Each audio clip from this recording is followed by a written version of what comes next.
अगर मैं आपसे कहूं कि वो 7 खिलाड़ी जिन 7 खिलाड़ियों का एक ही साथ इस पूरे एशिया कप से पत्ता कट चुका है, वो 7 खिलाड़ी जो कि आपकी स्क्वाड के अंदर शामिल नहीं है, वो 7 खिलाड़ी जो आपको एशिया कप के पूरे मैच के अंदर कभी नहीं दिखने वाले हैं। लेकिन सवाल ये उठता है कि आखिरकार वो 7 खिलाड़ी हैं कौन, और आखिर क्यों हाथ धोकर बीसीसीआई उनके पीछे पड़ गई कि कुछ भी कर लो, इन 7 खिलाड़ियों को एक साथ हम नहीं खिलाने वाले।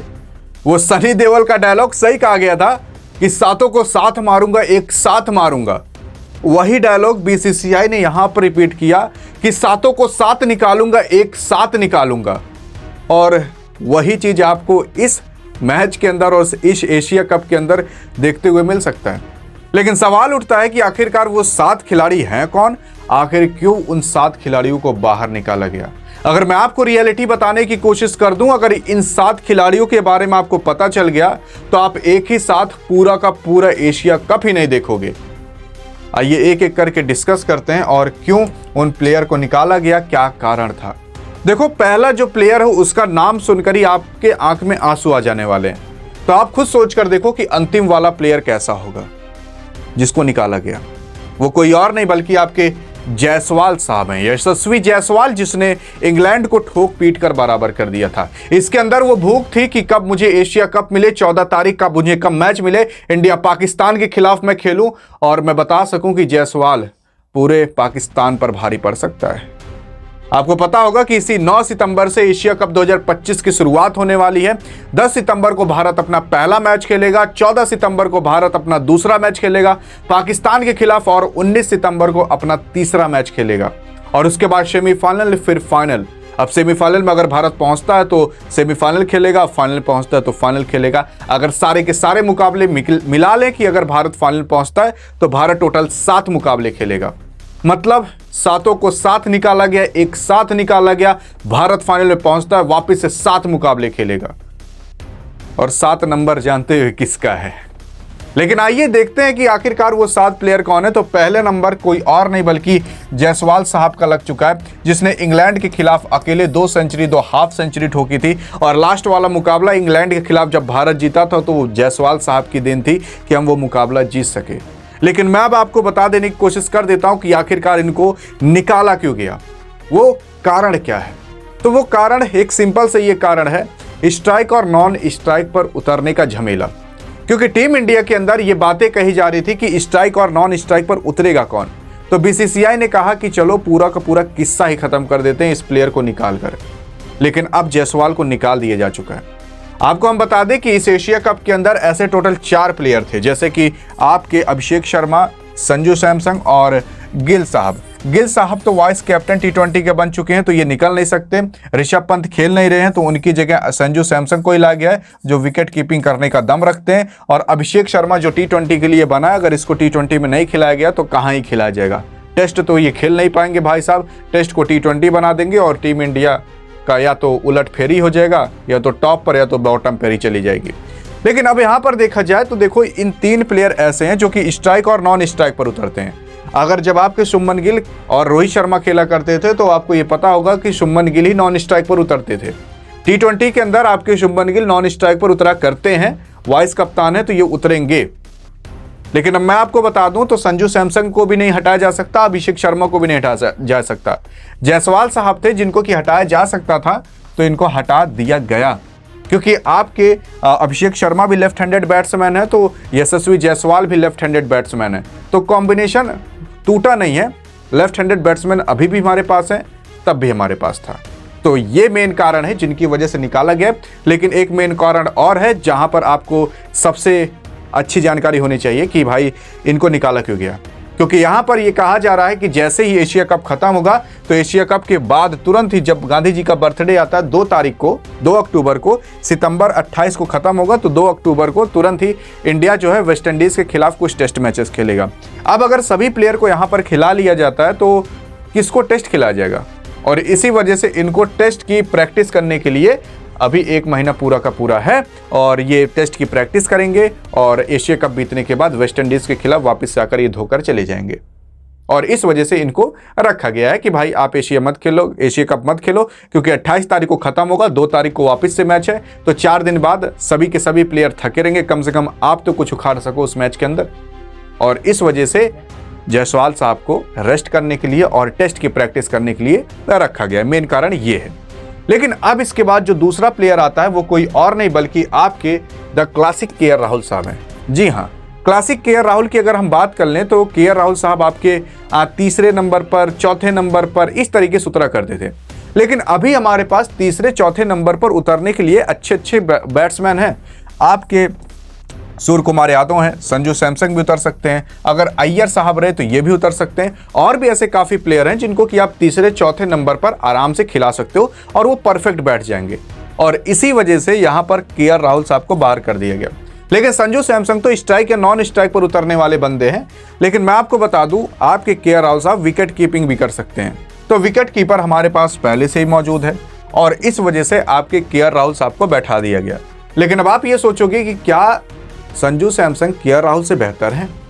तो देखो, संजू सैमसन को तो टेस्ट वैसे नहीं खिलाया जा सकता, जो सच्चाई वो बात करते हैं। संजू सैमसन को टेस्ट नहीं खिलाया जा सकता, तो वही मेन कारण इनका भी आ जाता है कि भाई जब 2 तारीख को टेस्ट मैच शुरू होगा तो वेस्ट इंडीज के खिलाफ इनको खिलाया जाएगा और इस वजह से एशिया कप में इनको बैठाया गया है। और फिलहाल अगर कुछ समय पीछे की बात कर लें तो आपके केएल राहुल साहब T20 में उतना खास कुछ परफॉर्मेंस नहीं कर पा रहे जितना ओडीआई और टेस्ट में उखाड़ कर फेंक दे रहे हैं। और इस वजह से कहा जा रहा है कि आप थोड़ा रेस्ट कर लो, 1 महीने बाद आप खेल लेना वेस्ट इंडीज खिलाफ, फिर उसके बाद 4 दिन बाद वापस से आपका ऑस्ट्रेलिया के खिलाफ ओडीआई और T20 मैचेस खेला जाएगा, वहां पर आप खेल सकते हो। लेकिन अगर सभी प्लेयर को अभी ठूस कर रख दिया जाएगा और फिर वो रेस्ट नहीं कर पाएंगे, उनको कुछ टाइम नहीं मिल पाएगा, तो आखिर टीम इंडिया वहां पर संभलेगी कैसे? तो देखो, सिंपल सी बात है, कुछ प्लेयर को तो छोड़ना ही पड़ेगा, लेकिन ऐसे प्लेयर को छोड़ना पड़ जाएगा, हमें यार कभी विश्वास नहीं हो रहा था। लेकिन ठीक है कि भाई जब T20 के प्लेयर हैं तो T20 को ही खिलाया जाए और जो टेस्ट के प्लेयर हैं उनको टेस्ट में ही खिलाया जाए। तो दूसरे नंबर के प्लेयर आपके केएल राहुल साहब हैं, जो आपके दिल के सबसे करीब होंगे। लेकिन अब जो तीसरे नंबर पर प्लेयर आता है वो कोई और नहीं बल्कि आपके ऋषभ पंत हैं। ऋषभ पंत वो खिलाड़ी है जिस खिलाड़ी ने अपने एक पैर को तोड़कर भी आकर बैटिंग की थी। लेकिन ऋषभ पंत वही खिलाड़ी है जिसको कि इस बार निकाल दिया जा चुका है एशिया कप से। देखो, यहाँ पर ऋषभ पंत की गलती नहीं है, बीसीसीआई की भी गलती नहीं है। वर्कलोड मैनेजमेंट के तहत और डॉक्टर के तहत ये कहा गया है कि इनको लगभग 2 महीने का रेस्ट चाहिए। अगर मैं आपको बताने की कोशिश कर दूं तो जब ये इंग्लैंड के खिलाफ मैच खेल रहे थे तो एक यॉर्कर गेंद इनके पैर पर सटीक आकर बैठ जाती है और उस टेस्ट मैच के अंदर ये बंदा तुरंत ही वहां तड़प कर रह जाता है और अपने पैर पर भी नहीं जा पाता। गाड़ी आती है, फील्ड से लेकर जाती है। आप देख सकते हो कि यहाँ पर लबालब खून बह रहा था, एक्सरे निकला तो पता चला कि यहाँ की हड्डी क्रैक हो चुकी है। लेकिन इसमें कोई दो राय नहीं है कि ये बंदा कमजोर है, क्या है। मैं आपको बता दूं, ये बब्बर शेर है।